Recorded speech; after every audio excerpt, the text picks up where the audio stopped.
Hello. Welcome back to the Talking ETV Book Club. And if you are new here, then you definitely do not know that the Talking ETV Book Club really started with me reading the Walking Dead comics, all 193 issues. And here's Negan. I think that we forgot to read Negan Lives, but I got that too. And at some point, I need to do that too. Anyway, that was the birth of the Talking ETV Book Club. Walking Dead is my favorite show of all time, and I had to read the source material, right? It was only right. Ever since then, I love reading anyway, but ever since then, I'm like, okay, anything I do reaction videos to, if I feel the need to read the source material, I got to do it. And Harry Potter being some of the most famous books in the world, it was a no brainer. Reactions to all eight Harry Potter movies are on YouTube, like 30-minute versions or whatever. My website, full uncut reactions, and on my website, I did Return to Hogwarts.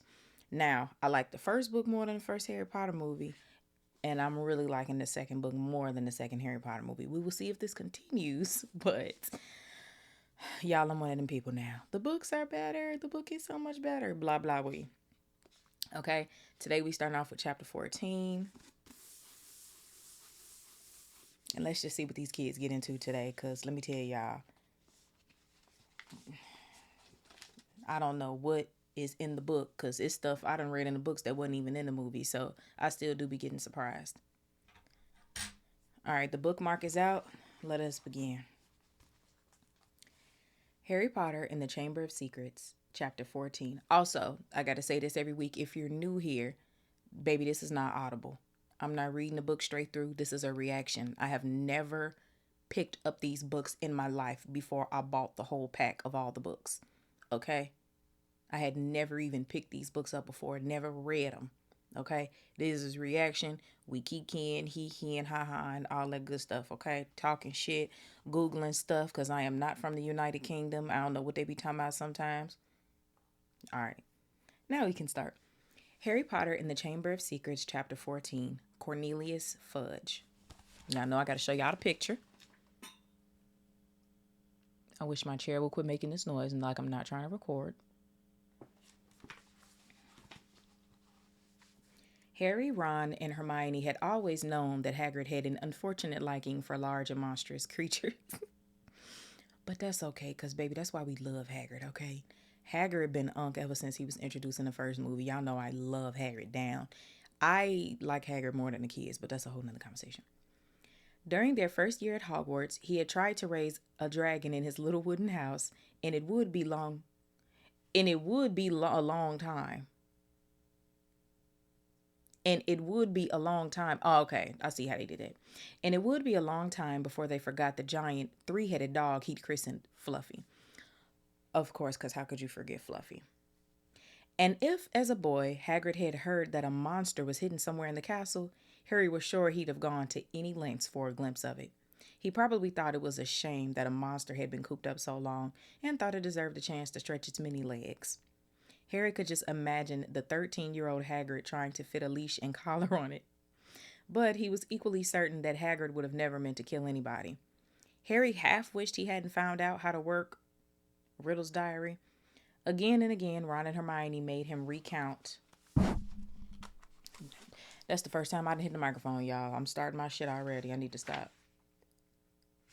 Ron and Hermione made him recount what he'd seen until he was heartily sick of telling them and sick of the long circular conversations that followed. Riddle might have got the wrong person, said Hermione. Maybe it was some other monster that was attacking people. How many monsters do you think this place can hold? Ron asked dully. We always knew Hagrid had been expelled, said Harry miserably, and the attacks must have stopped after Hagrid was kicked out. Otherwise, Riddle wouldn't have got his award. Ron tried a different tact.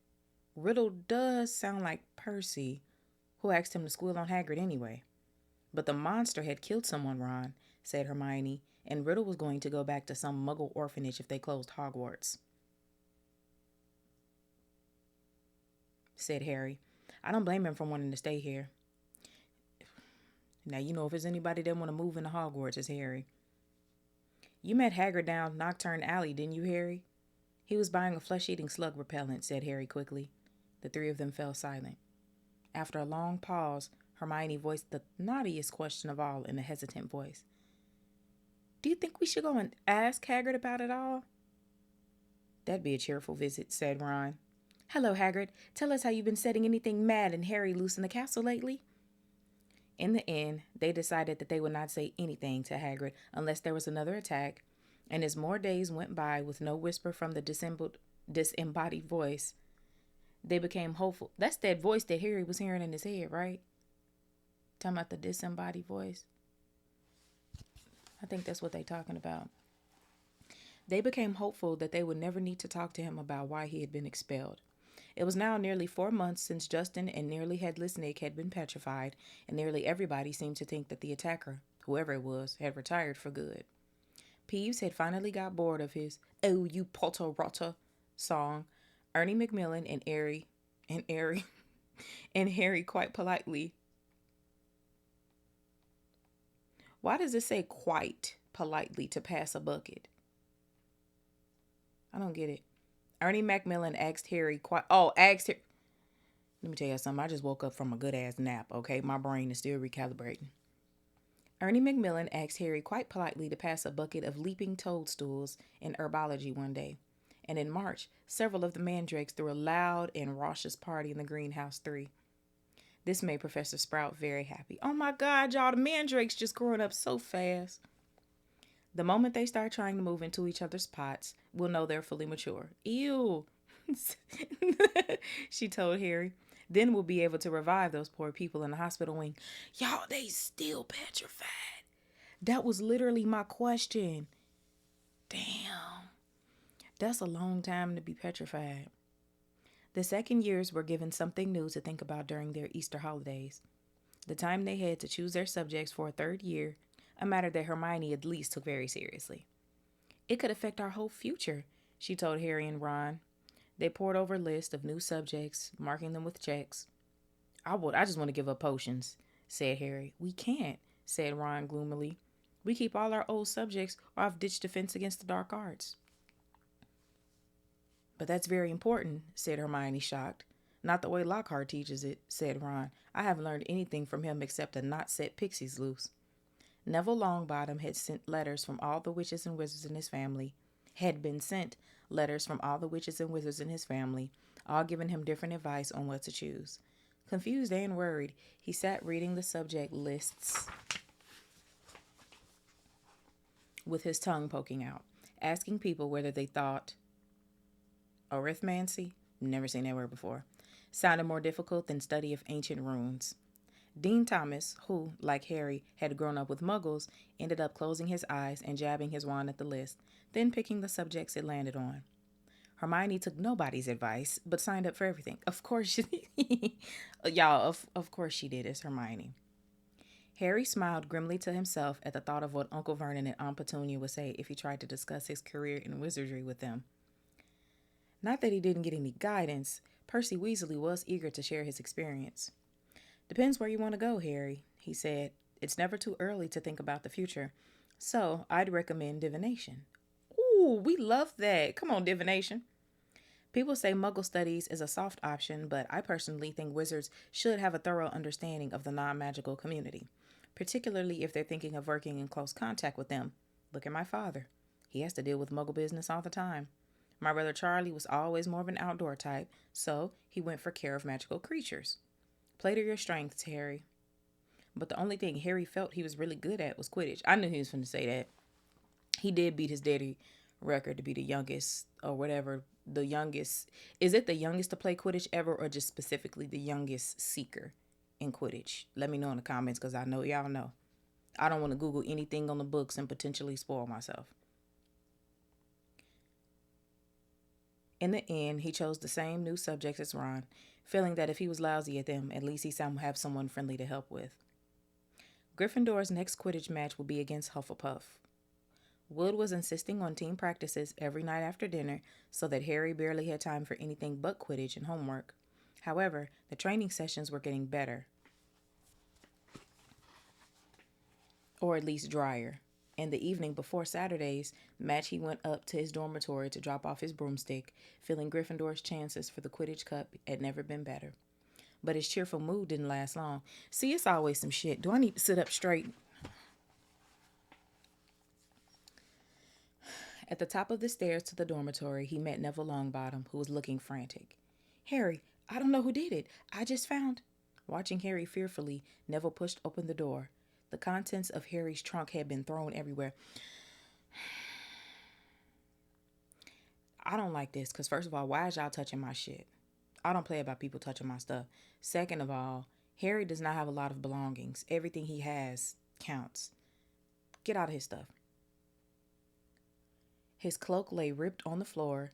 The bedclothes had been pulled off his four-poster, and the drawer had been pulled out of his bedside cabinet, the contents strewn over the mattress. Harry walked over to the bed, open-mouthed, treading on a few loose pages of Travels with Trolls, as he and Neville pulled the blankets back onto his bed. Ron, Dean, and Seamus came in. Dean swore loudly. "What happened, Harry?" "No idea," said Harry, but Ron was examining Harry's robes. All the pockets were hanging out. "Someone's been looking for something," said Ron. "Is there anything missing?" Harry started to pick up all his things and throw them into his trunk. "Oh shit, they probably looking for that book. What y'all think, the diary?" "I don't know." It was only as he threw the last of the Lockhart books back into it that he realized what wasn't there. "Riddle's diary is gone," he said in an undertone to Ron. "What?" Harry jerked his head toward the dormitory door, and Ron followed him out. They hurried down to the Gryffindor common room, which was half empty. Anne joined Hermione, who was sitting alone reading a book called Ancient Runes Made Easy. Hermione looked aghast at the news. "But only a Gryffindor could have stolen. Nobody else knows our password." "Exactly," said Harry. They woke the next day to brilliant sunshine and a light, refreshing breeze. "Perfect Quidditch conditions," said Wood enthusiastically at the Gryffindor table, loading the team's plates with scrambled eggs. "Harry, book up there. You need a decent breakfast." Harry had been staring down the packed Gryffindor table, wondering if the new owner of Riddle's diary was right in front of his eyes. Hermione had been urging him to report the robbery, but Harry didn't like the idea. He'd have to tell the teacher all about the diary and how many people knew why Hagrid had been expelled 50 years ago.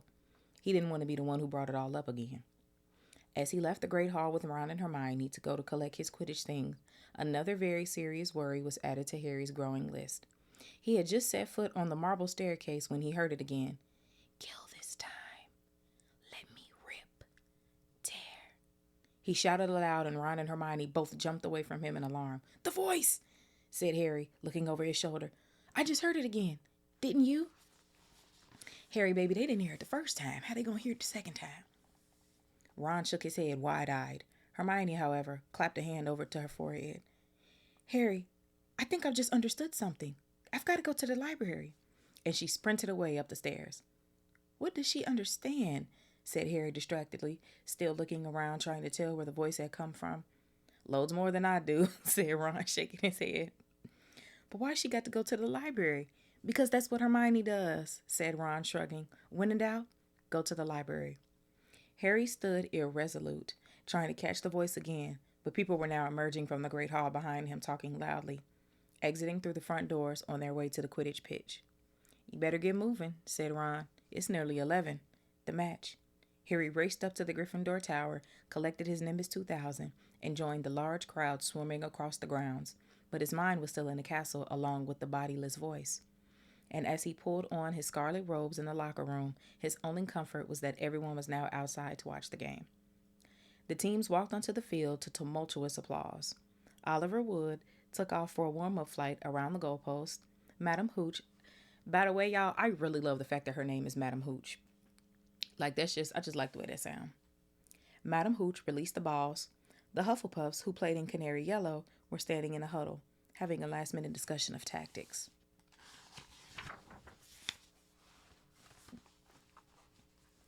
Harry was just mounting his broom when Professor McGonagall came half marching. Oh my God, is she about to stop the match? We didn't even start yet. Harry was just mounting his broom when Professor McGonagall came half marching, half running across the pitch, carrying an enormous purple megaphone. Harry's heart dropped like a stone.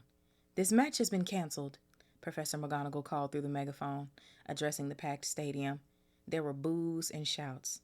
Oliver Wood, looking devastated, landed and ran toward Professor McGonagall without getting off his broomstick.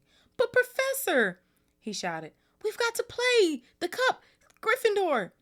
Professor McGonagall ignored him and continued to shout through her megaphone. "All students are to make their way back to the House Common Room, where their heads of houses will give them further information. As quickly as you can, please." Then she lowered the megaphone and beckoned Harry over to her. "Potter, I think you better come with me." Wondering how she could possibly suspect him this time, Harry saw Ron detach himself from the complaining crowd. He came running up to them as they set off toward the castle. To Harry's surprise, Professor McGonagall didn't object. "Okay, baby, because you know whatever you could tell Harry, you could tell his best bud Ron." "Yes, perhaps you'd better come too, Weasley." Some of the students swarming around them were grumbling about the match being canceled. Others looked worried. Harry and Ron followed Professor McGonagall back into the school and up the marble staircase. But they weren't taken to anybody's office this time. This will be a... I keep trying to say it in her voice. "This will be a bit of a shock." That was terrible. Ignore me. "This will be a bit of a shock," said Professor McGonagall in a surprisingly gentle voice as they approached the infirmary. "I swear to God."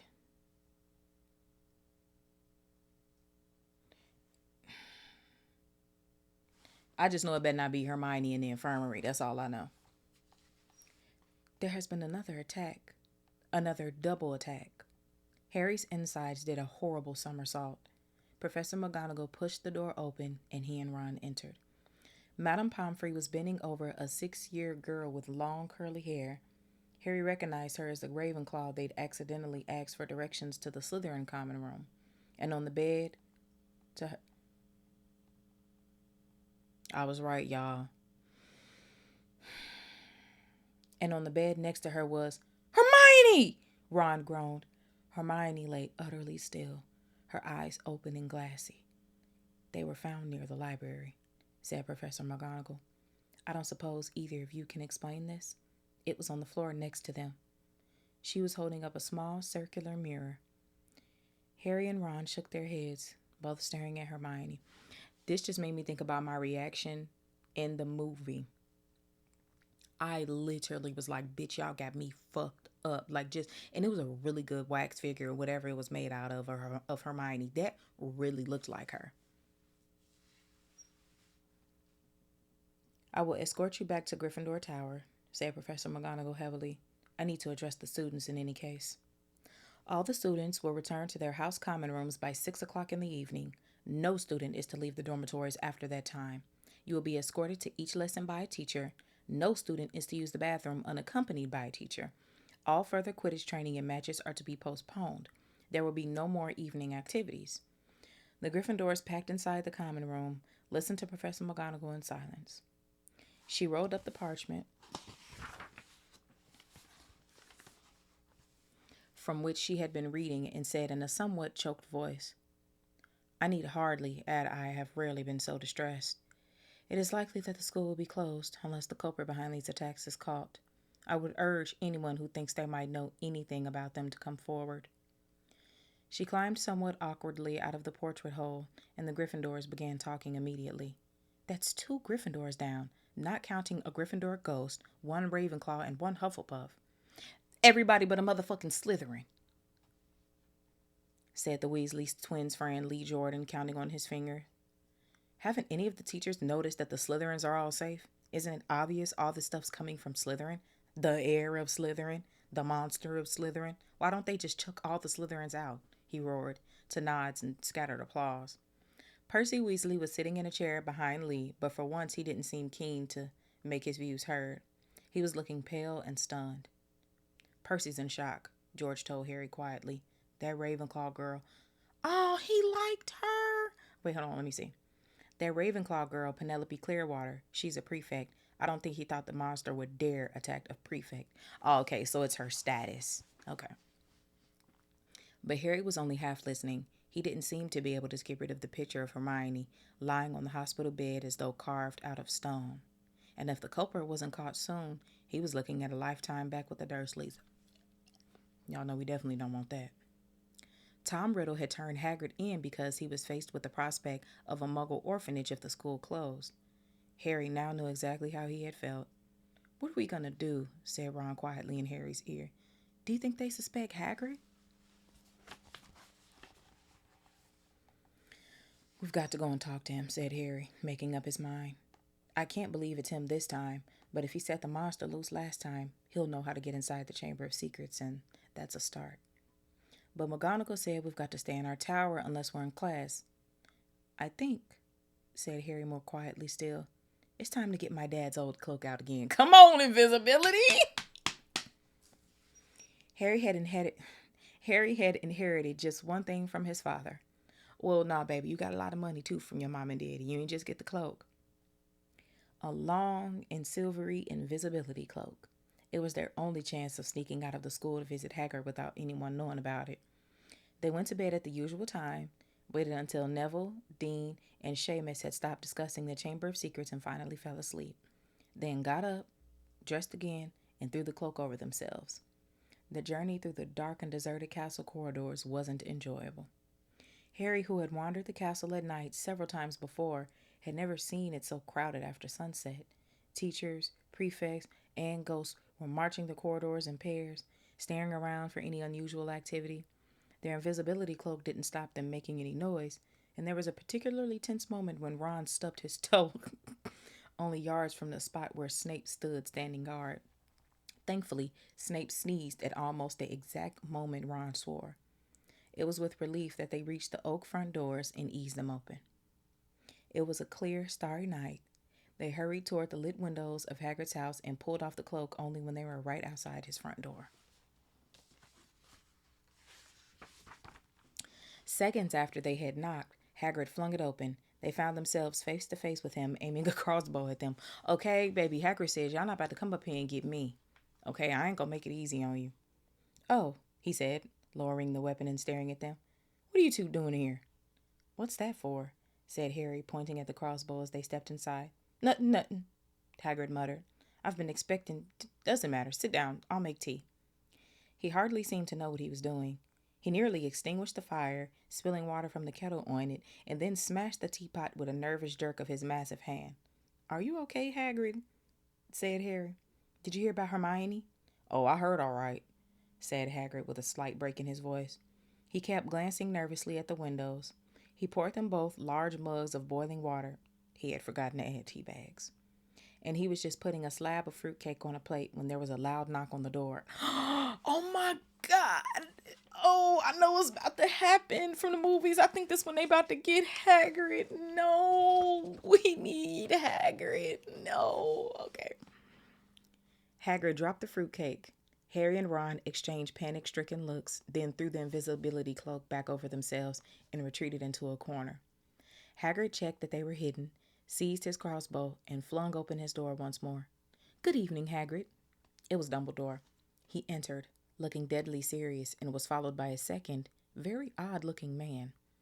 The stranger had rumpled gray hair and an anxious expression, and was wearing a strange mixture of clothes. A pinstripe suit, a scarlet tie, a long black cloak, and pointed purple boots. Under his arm he carried a lime green bowler. "Y'all, what is a bowler?" "And Harry Potter, Bowler. What's that?" He carried a lime green bowler. "That's Dad's boss," Ron breathed. "Cornelius Fudge, the Minister of Magic." Harry elbowed Ron hard to make him shut up. Hagrid had gone pale and sweaty. He dropped into one of his chairs and looked from Dumbledore to Cornelius Fudge. "Bad business, Hagrid," said Fudge in rather clipped tones. "Very bad business. Had to come. 4 attacks on Muggleborns. Things have gone far enough. Ministry's got to act." "I never," said Hagrid, looking imploringly at Dumbledore. "You know I never... Professor Dumbledore, sir." "I want it understood, Cornelius, that Hagrid has full confidence," said Dumbledore, frowning at Fudge. "Look, Albus," said Fudge uncomfortably. "Hagrid's record's against him. Ministry's got to do something. The school governors have been in touch. Yet again, Cornelius, I tell you that taking Hagrid away will not help in the slightest," said Dumbledore. Y'all see I'm getting mad as I'm reading, right? said Dumbledore. His blue eyes were full of fire Harry had never seen before. "Look at it from my point of view," said Fudge, fidgeting with his bowler. "I'm under a lot of pressure. Got to be seen to be doing something. If it turns out it wasn't Hagrid, he'll be back and no more said. But I've got to take him. Got to. Wouldn't be doing my duty. Take me, said Hagrid, who was trembling. Take me where? For a short stretch only, said Fudge, not meeting Hagrid's eyes. Yeah, bitch ass nigga, you can't even look Hagrid in the eye. This is my thing. When it comes to anybody in a position of power, there is a crime going on and you are under a lot of pressure to convict somebody of a crime, to make it look like you're doing your job, to put the blame on somebody, to put people at ease or whatever. That's still the dumbest shit ever to me. Why don't y'all just work hard to figure out who the fuck did it instead of just sitting here wasting your fucking time accusing people when you could be somewhere investigating shit? That's in life. That's in make believe. Like, that's just how I feel. You could be using this fucking time to actually investigate instead of just trying to get the heat off of you.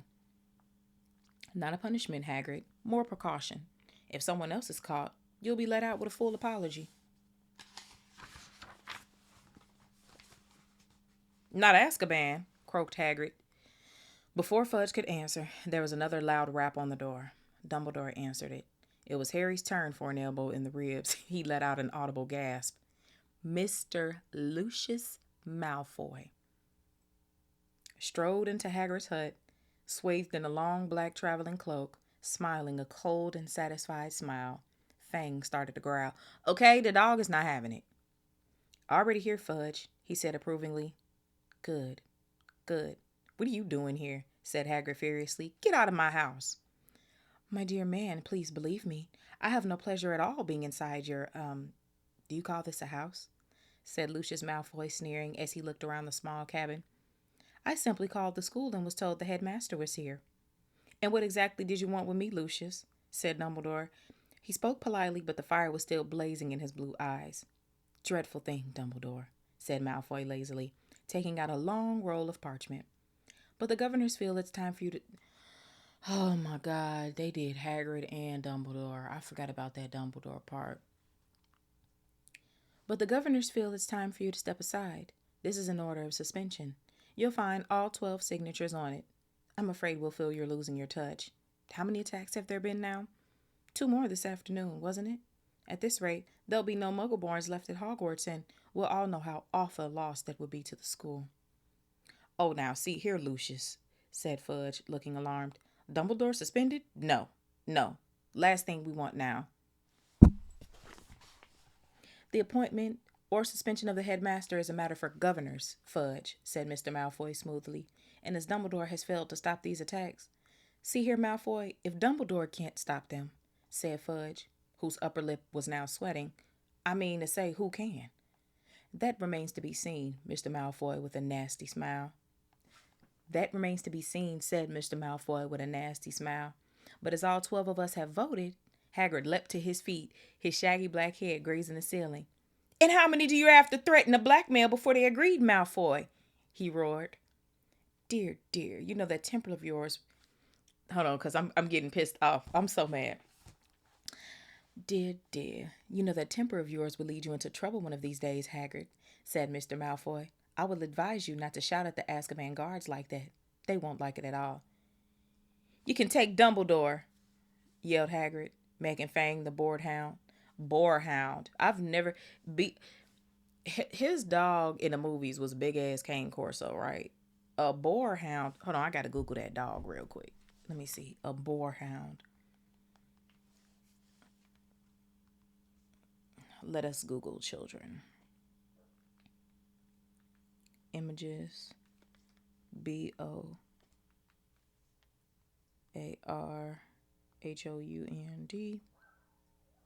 Oh yeah, this is it. I mean, it looked like a Great Dane and a Cane Corso put together. Wait, oh y'all, see, it's this.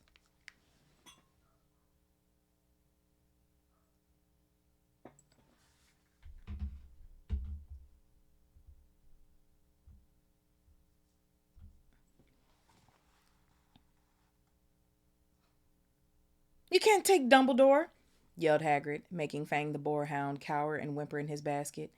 Take him away and the Muggleborns won't stand a chance. They'll be killing next. Calm yourself, Hagrid, said Dumbledore sharply. He looked at Lucius Malfoy.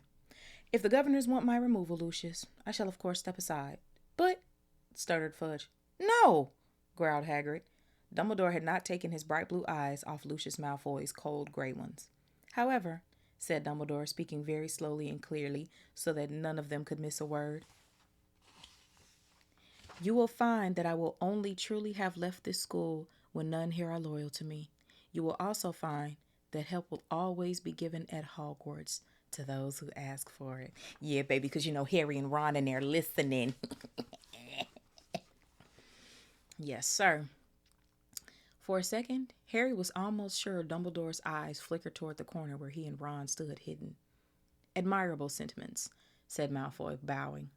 We shall all miss your highly individual way of running things, Albus, and only hope that your successor will manage to prevent any killings. He strolled to the cabin door, opened it, and bowed Dumbledore out. Fudge, fiddling with his bowler, waited for Hagrid to go ahead of him. But Hagrid stood his ground, took a deep breath, and said carefully, if anyone wanted to find out some stuff, all they have to do is follow the spiders. That'll lead them right. That's all I'm saying. Fudge stared at him in amazement. All right, I'm coming, said Hagrid, pulling on his moleskin overcoat. I feel like I Googled what was a mole before. Moles, the things that be digging in the ground. Ew. Also, Hagrid is big. You know how many moles it would take to make Hagrid a coat? Ooh. But as he was about to follow Fudge through the door, he stopped again and said loudly, and someone will need to feed Fang while I'm away. Hagrid ain't gonna forget the animals ever, okay? The door banged shut and Ron pulled off the invisibility cloak. We're in trouble now, he said hoarsely. No Dumbledore? That might as well close the school tonight. There'll be an attack a day with him gone. Fang started howling, scratching at the closed door. Harry Potter and the Chamber of Secrets, Chapter 15, Aragog. Of course, it's a spider web, which I don't appreciate. Let's look at this little picture.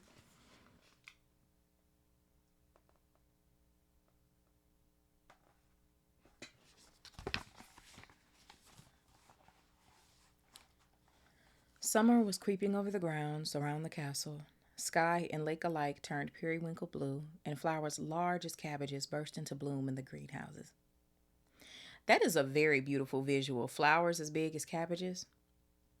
But with no Hagrid visible from the castle windows, striding the grounds with Fang at his heels, the scene didn't look right to Harry.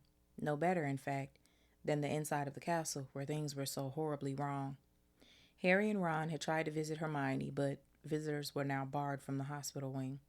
We're taking no more chances, Madame Pomfrey told them severely through a crack in the infirmary door. No, I'm sorry. There's every chance the attacker might come back to finish these people off. With Dumbledore gone, fear had spread as never before, so that the sun warming the castle walls outside seemed to stop at the mullioned. What the fuck is a mullioned window? M-U-L-L, like lion, but mullion, because it's two L's. Hold on, we on the Google today.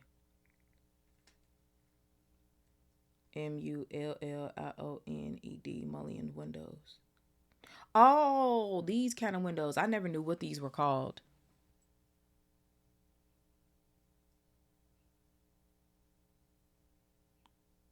Yeah, that's them kind of windows. I never knew what those were called. With Dumbledore gone, fear had spread as never before, so that the sun warming the castle walls outside seemed to stop at the mullioned windows. There was barely a face to be seen in the school that didn't look worried and tense, and any laughter that rang through the corridors sounded shrill and unnatural and was quickly stifled. Harry constantly repeated Dumbledore's final words to himself. I will only truly have oh my God, wait, because y'all know Dumbledore died in the books. I mean, in the movies. I'm not ready for the Deathly Hallows because I was pissed off. I literally did not believe that Dumbledore was dead, y'all. I was not having it. I was in disbelief. Absolutely not. Y'all did not kill Big D like that. Like, it ain't no fucking way Dumbledore died. But it was a whole thing. I get it. I understand how it worked, but still, like, I did not believe Dumbledore was dead until V Man took his bitch ass and disturbed Dumbledore's grave and took the I always forget what the wand is called, but y'all know what I'm talking about. I was like, yeah, that's just the ultimate disrespect because Dumbledore can't even rest in peace. But yeah, that shit was crazy. I am not looking forward to Dumbledore. Oh my God, and Dobby. I'm not looking forward to that at all. I will only truly have left this school when none here are loyal to me. Help will always be given at Hogwarts to those who ask for it. But what good were these words? Who exactly were they supposed to ask for help when everyone was just as confused and scared as they were? Hagrid's hint about the spiders was far easier to understand. The trouble was, there didn't seem to be a single spider left in the castle to follow. Harry looked everywhere he went, rather reluctantly by Ron. They were hampered, of course, by the fact that they weren't allowed to wander off on their own, but had to move around the castle in a pack with the other Gryffindors. Most of their fellow students seemed glad that they were being shepherded from class to class by teachers, but Harry found it very irksome. I've never seen that irksome. Like, obviously, I get it, but I've never seen that. One person, however, seemed to be thoroughly enjoying the atmosphere of terror and suspicion. Draco Malfoy was strutting around the school as though he had just been appointed head boy. Harry didn't realize that he was so pleased about the potions lessons until about 2 weeks after Dumbledore and Hagrid left. When sitting right behind Malfoy, Harry overheard him gloating to Crabbe and Goyle. I always thought Father might be the one who got rid of Dumbledore, he said, not troubling to keep his voice down. I told you he thinks Dumbledore's the worst headmaster the school's ever had. I mean, and we all know that's because Dumbledore is the most formidable, and that's why Lucius don't like him. Maybe we'll get a decent headmaster now, someone who won't want the Chamber of Secrets closed. McGonagall won't last long. She's only filling in. Snape swept past Harry, making no comment about Hermione's empty seat in the cauldron. Sir, said Malfoy loudly. Sir, why don't you apply for the headmaster's job? Now, Malfoy, said Snape, though he couldn't suppress a thin-lipped smile. Professor Dumbledore has only been suspended by the governors. I dare say he'll be back with us soon enough. You're right, said Malfoy, smirking. I expect you'd have Father's vote, sir, if you wanted to apply for the job. I'll tell Father you're the best teacher here, sir. Snape smirked as he swept off around the dungeon, fortunately not spotting Seamus Finnegan, who was pretending to vomit into his cauldron. I'm quite surprised the mudbloods haven't all packed their bags by now, Malfoy went on. Bet you 5 gallons the next one dies. Pity it wasn't Granger. Somebody just need to slap the shit out of this little boy. I ain't gonna even hold you. They really do. The bell rang at that moment, which was lucky. At Malfoy's last words, Ron had leapt off his stool, and in the scramble to collect bags and books, his attempts to reach Malfoy went unnoticed. Let me at him, Ron growled as Harry and Dean hung onto his arms. I don't care. I don't need my wand. I'm going to kill him with my bare hands. Hurry up. I've got to take you all to herbology, barked Snape over the head's class. As off they marched, with Harry, Ron, and Dean bringing up the rear, Ron still trying to get loose. It was only safe to let go of him when Snape had seen them out of the castle, and they were making their way across the vegetable patch toward the greenhouses. This would literally be my favorite class, herbology. The herbology class was very subdued. There were now 2 missing from their number, Justin and Hermione. Professor Sprout set them all to work pruning the Abyssinian shrivel figs. Harry went to tip an armful of withered stalks into the compost heap and found himself face to face with Ernie Macmillan. Ernie took a deep breath and said, very formally, I just want to say, Harry, that I'm sorry I ever suspected you. I know you'd never attack Hermione Granger, and I apologize for all the stuff I said. We're all in the same boat now. And, well, he held out a pudgy hand, and Harry shook it. Ernie and his friend Hannah came to work at that same shrivel fig as Harry and Ron. That Draco Malfoy character, said Ernie, breaking off dead twigs. He seems very pleased about all this, doesn't he? Do you know, I think he might be Slytherin's heir. That's very clever of you, said Ron, who didn't seem to have forgiven Ernie as readily as Harry. Do you think it's Malfoy, Harry? Ernie asked. No, said Harry so firmly that Ernie and Hannah stared. A second later, Harry spotted something. Several large spiders were scuttling over the ground on the other side of the glass. moving in an unnaturally straight line as though taking the shortest route to a prearranged meeting. Harry hit Ron over the hand with his pruning shears. Ouch! What are you... Harry pointed out the spiders, following their progress with his eyes screwed up against the sun. Oh, yeah, said Ron, trying and failing to look pleased. But we can't follow them now. Ernie and Hannah were listening curiously. Harry's eyes narrowed as he focused on the spiders. If they pursued their fixed course, there could be no doubt about where they would end up. Looks like they're heading for the Forbidden Forest. And Ron looked even unhappier about that. At the end of the lesson, Professor Sprout escorted the class to their Defense Against the Dark Arts lesson. Harry and Ron lagged behind the others so they could talk out of earshot. We'll have to use the invisibility cloak again, Harry told Ron. We can take Fang with us. He's used to going into the forest with Hagrid. He might be some help. Right, said Ron, who was twirling his wand nervously in his fingers.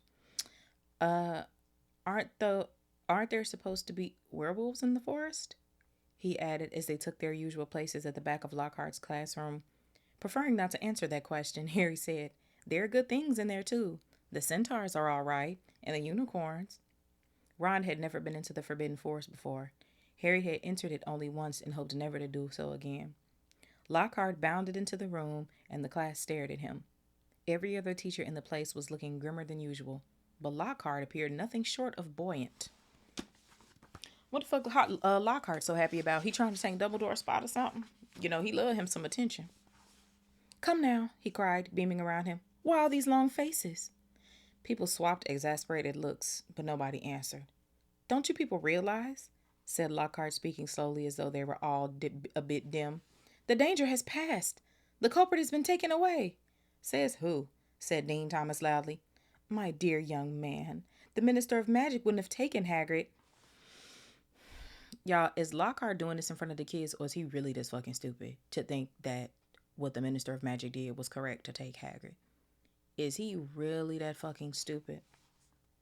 My dear young man, the Minister of Magic wouldn't have taken Hagrid if he hadn't been 100% sure that he was guilty, said Lockhart, in the tone of someone explaining that 1 and 1 made 2. Oh, yes, he would, said Ron even more loudly than Dean. I flatter myself. I know a touch more about Hagrid's arrest than you do, Mr. Weasley, said Lockhart in a self-satisfied tone. Ron started to say he didn't think so, somehow, but stopped mid-sentence when Harry kicked him hard under the desk. We weren't there, remember? Harry muttered.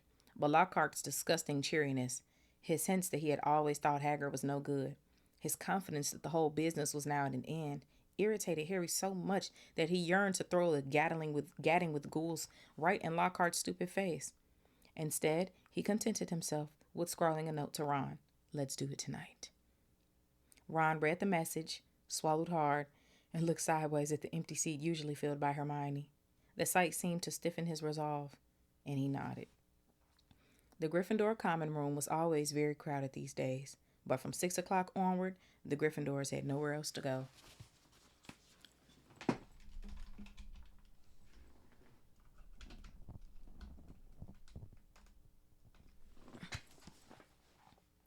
They also had plenty to talk about, with the result that the common room often didn't empty until past midnight. Harry went to get the invisibility cloak out of his trunk right after dinner and spent the evening sitting on it, waiting for the room to clear. Fred and George challenged Harry and Ron to a few games of Exploding Snap. What is Exploding Snap? Please let me know in the comments, y'all. And Jenny sat watching them, very subdued, in Hermione's usual chair. Harry and Ron kept losing on purpose, trying to finish the games quickly. But even so, it was well past midnight when Fred, George, and Jenny finally went to bed. Harry and Ron waited for the distant sounds of 2 dormitory doors closing before seizing the cloak, throwing it over themselves, and climbing through the portrait hole. It was another difficult journey through the castle, dodging all the teachers. At last they had reached the entrance hall, slid back the lock on the oak front doors, squeezed behind them, trying to stop any creaking, and stepped out into the moonlit grounds. Course, said Ron abruptly as they strode across the black grass. We might get to the forest and find there's nothing to follow. Those spiders not even gone anywhere at all. I know it looked like they were moving in that sort of general direction, but... His voice trailed away hopefully. They reached Hagrid's house, sad and sorry looking with his blank windows. Right? It ain't no fire going in the fireplace, no nothing. When Harry pushed the doors open, Fang went mad with the joy at the sight of them. Worried he might wake everyone at the castle with his deep booming barks, they hastily fed him treacle toffee. Why y'all feeding the dog all that sugar? They fed him treacle toffee from a tin on the mantelpiece, which glued his teeth together. Harry left the invisibility cloak on Hagrid's table. There would be no need for it in the pitch dark forest.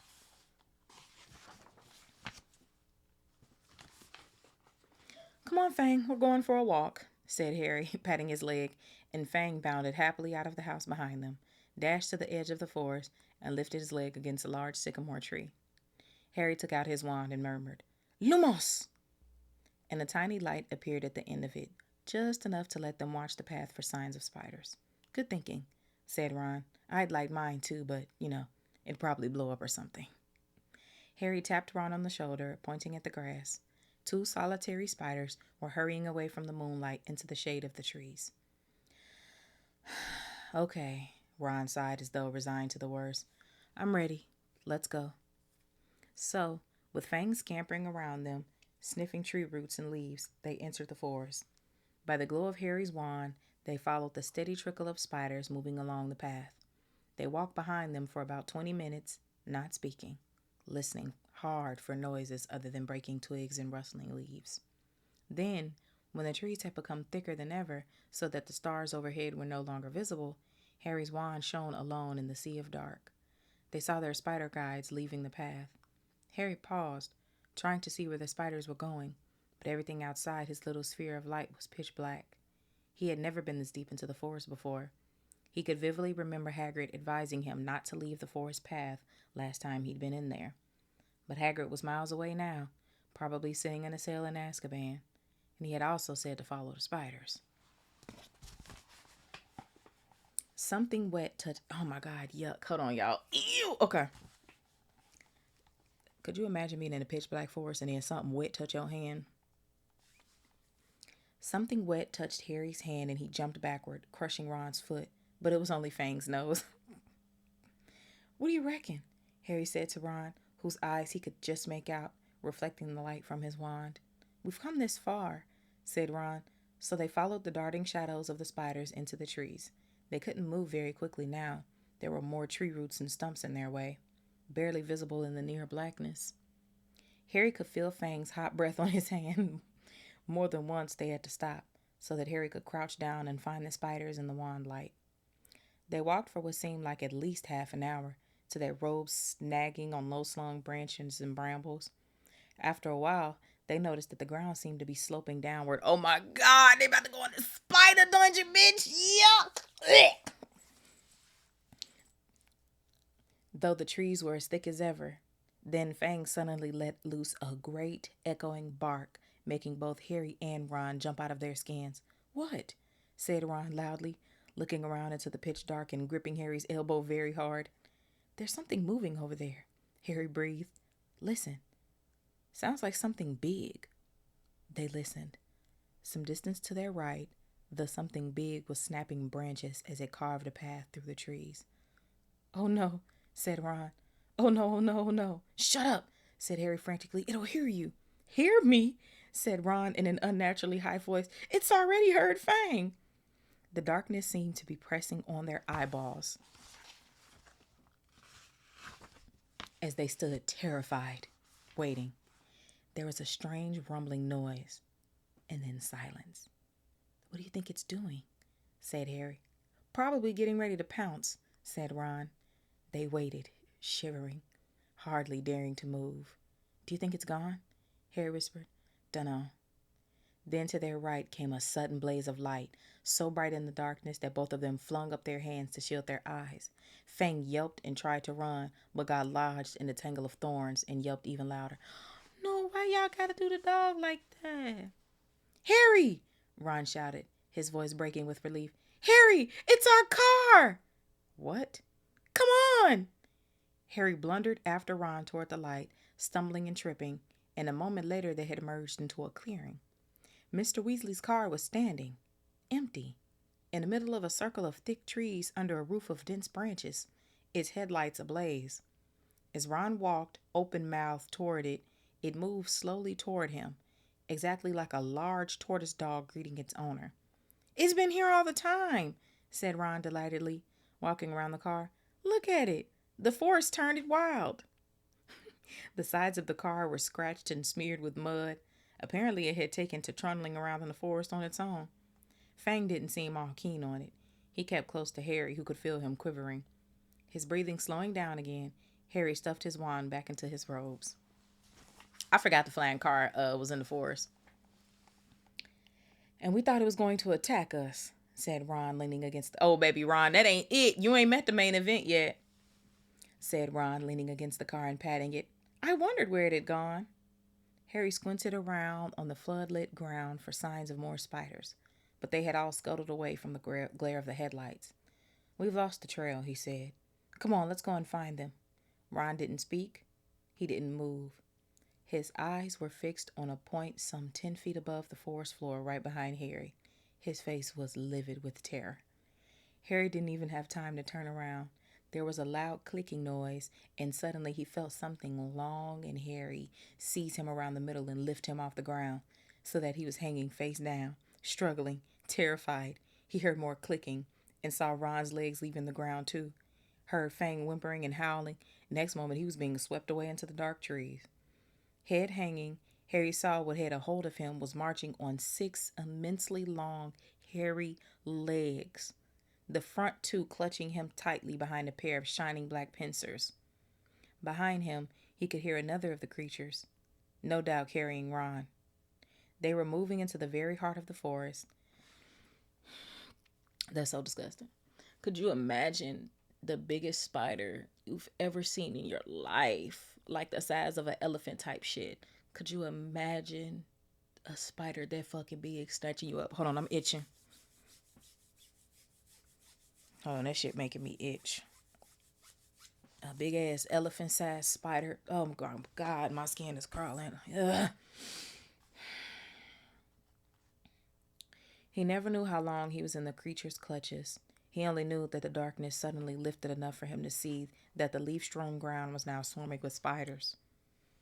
Craning his neck sideways, he realized that they had reached the ridge of a vast hollow. A hollow that had been cleared of trees so that the stars shone brightly onto the worst scene he had ever laid eyes on. Spiders. Not tiny spiders like those surging over the leaves below. Spiders of... Hold on, y'all. This shit making me itch. Oh, my God. And then y'all know the big spider that's carrying them is... I don't know if this the big spider, big spider that's carrying them. This must just be one of the big spiders that's about to take them to the big daddy. Hold on, I'm itching. Because that big daddy spider. Ugh. Okay. Spiders. Not this, honestly, this would be the worst thing I had ever seen in my life too. I probably would have passed out. Spiders. Not tiny spiders like those surging over the leaves below. Spiders the size of cart horses. 8-eyed. Oh my God, bitch, y'all got 8 eyes too. The 8 legs ain't enough. 8-eyed, 8-legged, black, hairy, gigantic. The massive specimen that was carrying Harry made its way down the steep slope toward a misty, domed web in the very center of the hollow, while its fellows closed in all around it, clicking their pincers. See, I can't even read. This shit fucking me up. Clicking their pincers excitedly at the sight of its load. Harry fell to the ground on all fours as the spider released him. Ron and Fang thudded down next to him. Fang wasn't howling anymore, but cowering silently on the spot. Ron looked exactly how Harry felt. Baby, you know Ron about to pass out. Ron is me. His mouth was stretched wide in a kind of silent scream, and his eyes were popping. It's not funny.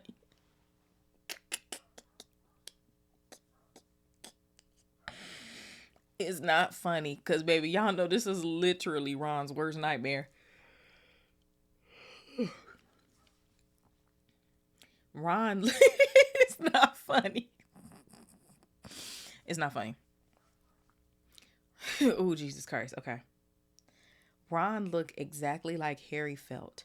His mouth was stretched wide in a kind of silent scream, and his eyes were popping. Harry suddenly realized that the spider had dropped him was saying something. It had been hard to tell because he clicked his pincers with every word he spoke. Aragog! It called. Aragog! Oh my God. Hold on, y'all. I'm itching. So these spiders is as big as horses. This ain't big enough. We got the.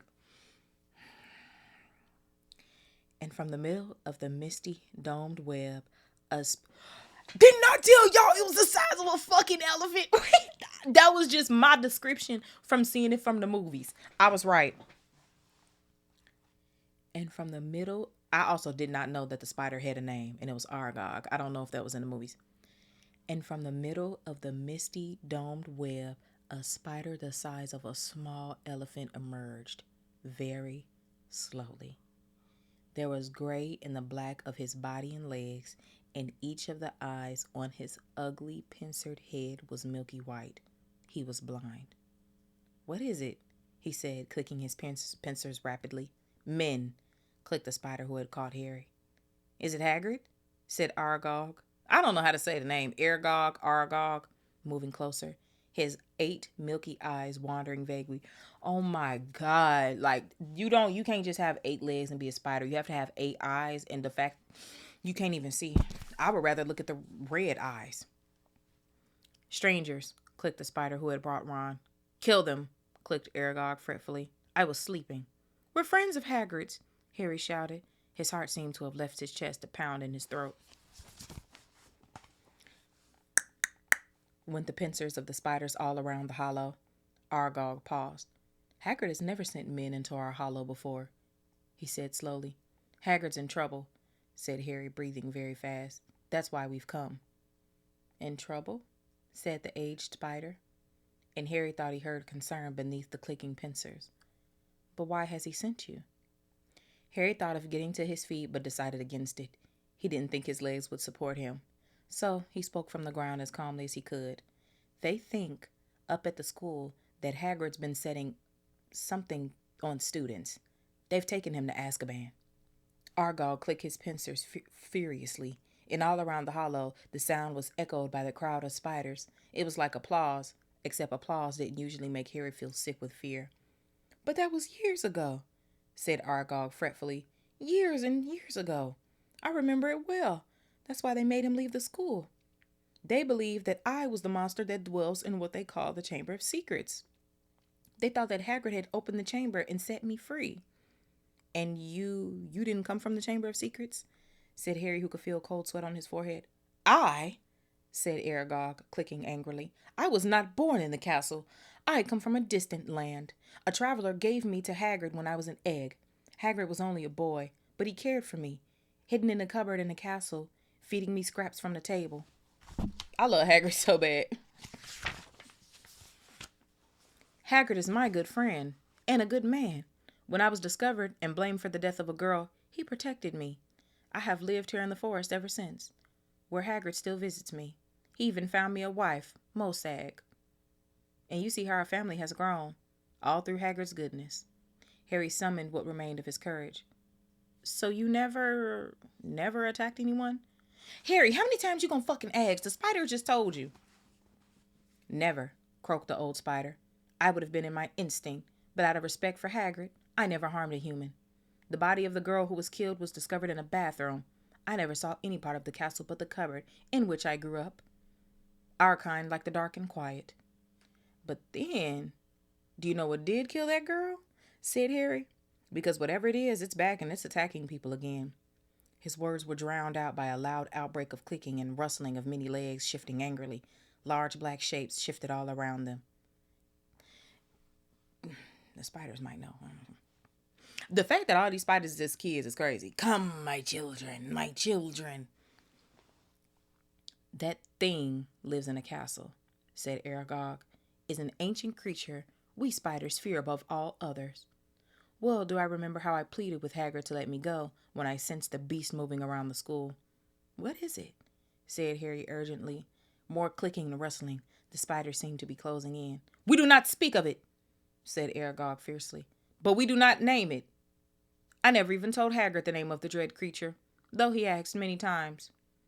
Harry didn't want to press the subject, not with the spiders pressing closer on all sides. Aragog seemed to be tired of talking. Okay, this is the old man. He said, baby, I'm tired. Leave me alone.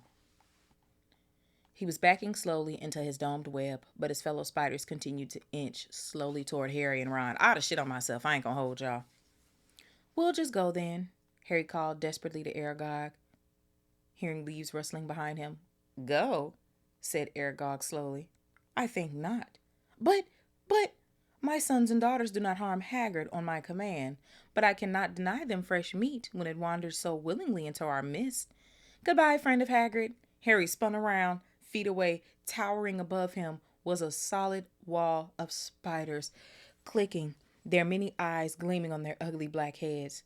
Even as he reached for his wand, Harry knew it was no good. There were too many of them.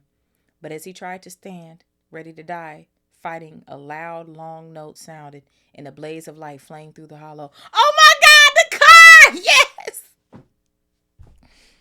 Mr. Weasley's car was thundering down the slope, headlights glaring, its horns screeching, knocking spiders aside. Several were thrown onto their backs, their endless legs waving in the air. The car screeched, Skrrr! The car screeched to a halt in front of Harry and Ron, and the doors flew open. Get Fang! Harry yelled, diving into the front seat. Ron seized the boarhound around the middle and threw him. Yelping into the back of the car, the door slammed shut. Ron didn't touch the accelerator, but the car didn't need him. The engine roared and they were off, hitting more spiders. They sped up the slope out of the hollow, where they were soon crashing through the forest. Branches whipping through the windows as the car wound its way cleverly through the widest gaps, following a path it obviously knew. Harry looked sideways. That's crazy. That spider was really about to let them get fucked up like that. Damn. Harry looked sideways at Ron. His mouth was still open in a silent scream, but his eyes weren't popping anymore. Boy, they gonna kill poor Ron. Ooh, this child ain't never been this stressed. Are you okay? Ron stared straight ahead, unable to speak. They smashed their way through the undergrowth, Fang howling loudly in the back seat, and Harry saw the side mirror snap off as they squeezed past a large oak. After 10 noisy, rocky minutes, boy, they ain't a bitch like this. I mean, wham, bamming and slamming. They smashed their way through the undergrowth, Fang howling loudly in the back seat, and Harry saw the side mirror snap off as they squeezed past a large oak. After 10 noisy, rocky minutes, the trees thinned, and Harry could see patches of the sky. The car stopped so suddenly that they were nearly thrown into the windshield. Always click it, people. Click it a ticket. They had reached the edge of the forest. Fang flung himself out the window in his anxiety to get out. And when Harry opened the door, he shot off through the trees to Hagrid's house, tail between his legs. Fang said, listen, y'all said we was going for a walk. I wasn't expecting all that, baby. I just wanted to go outside, use the bathroom, stretch my legs, get a little fresh air. Ooh. Harry got out too, and after a minute or so, Ron seemed to regain the feeling in his limbs and followed, still stiff-necked and staring. Harry gave the car a grateful pat as it reversed back into the forest and disappeared from view. Harry went back into Hagrid's cabin to get the invisibility cloak. Fang was trembling under a blanket in his basket. When Harry got outside again, he found Ron being violently sick in the pumpkin patch. Oh yeah, of course. Sick from the spiders, that's fucking disgusting. Sick from being scared. Sick from that, probably motion sickness too, from that ride they just had in that car. Like, Ron just all fucked up right now. Follow the spiders, said Ron weakly, wiping his mouth on his sleeve. I'll never forgive Hagrid. We're lucky to be alive. I bet he thought Aragog wouldn't hurt friends of his, he said. That's exactly Hagrid's problem, said Ron, thumping the wall of the cabin. He always thinks monsters aren't as bad as they are made out. And look where it's got him. A cell in Azkaban. See, but the thing is the animals love Hagrid. He don't have a reason to fear them. They'll never do nothing to him. He was shivering uncontrollably now. What was the point of sending us in there? What have we found out? I'd like to know.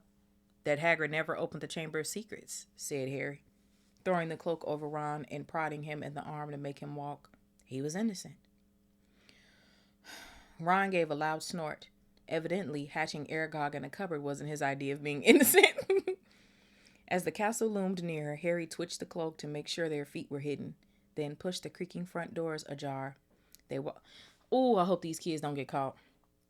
They walked carefully back across the entrance hall and up the marble staircase, holding their breath as they passed corridors where watchful sentries were walking. What is a sentry? As they reached the safety to the Gryffindor common room where the fire had burned itself into glowing ash, they took off the cloak and climbed into the winding stair to their dormitory. I'm so happy they made it and didn't get caught. Ron fell into his bed without bothering to get undressed. Ron said, "Today drained me." Harry, however, didn't feel very sleepy. He sat on the edge of his four-poster thinking about everything Aragog had said. The creature that was lurking somewhere in the castle, he thought, sounded like a sort of monster Voldemort. Even other monsters didn't want to name it. But he and Ron were no closer to finding out what it was, or how it petrified its victims. Even Hagrid had never known what it was in the Chamber of Secrets. Harry swung his legs up onto his bed and leaned back against his pillows, watching the moon glinting at him through the tower window. He couldn't see what else they could do.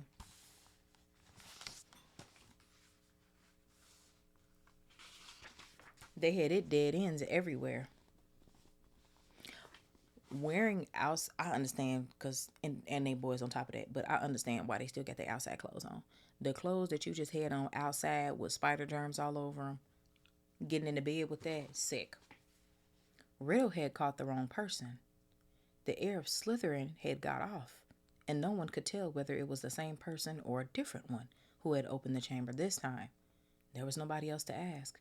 Harry lay down, still thinking about what Aragog had said. He was becoming drowsy. Well, what seemed like their very last hope occurred to him, and he suddenly sat bolt upright. "Ron!" he hissed through the dark. "Ron!" Ron woke up with a yelp like fangs, stared widely around and saw Harry. "Ron! That girl who died. Aragog said she was found in the bathroom." "Oh my God, is that Myrtle?" "Oh wait, they might be talking about somebody else. I don't know," said Harry, ignoring Neville's snuffling snores from the corner. What if she never left the bathroom? What if she's still there? Ron rubbed his eyes, frowning through the moonlight, and then he understood too. "You don't think... Not Moaning Myrtle!" And that's it, folks. Chapter 14 and 15 of Harry Potter and the Chamber of Secrets. Next book club episode, I'm reading the last 3 chapters because it's 18 chapters. So, y'all, we already basically done finished the Chamber of Secrets. I don't know how it's going to end, but I was not expecting Myrtle to be a part of finding out what the fuck going on with the Chamber of Secrets, because remember, whenever they talk about Myrtle, they always say how she was bullied and she killed herself. So I don't know, y'all. It's more to the story. We got to figure out. Hopefully Myrtle is in the best of her moaning moods when we go ask her a question tomorrow. But also the teachers and sentries, which I told you I don't know what a sentry is. Please let me know in the comments. They patrolling the halls, so I don't even know how we're gonna be able to sneak to Myrtle's bathroom to talk to her. But anyway, I'm recording this very late. I'm about to upload it to YouTube and podcast right now. So if you're tuning in, I literally just recorded this because I want to maintain my schedule of posting the book club every Monday. Love you all. See you next week.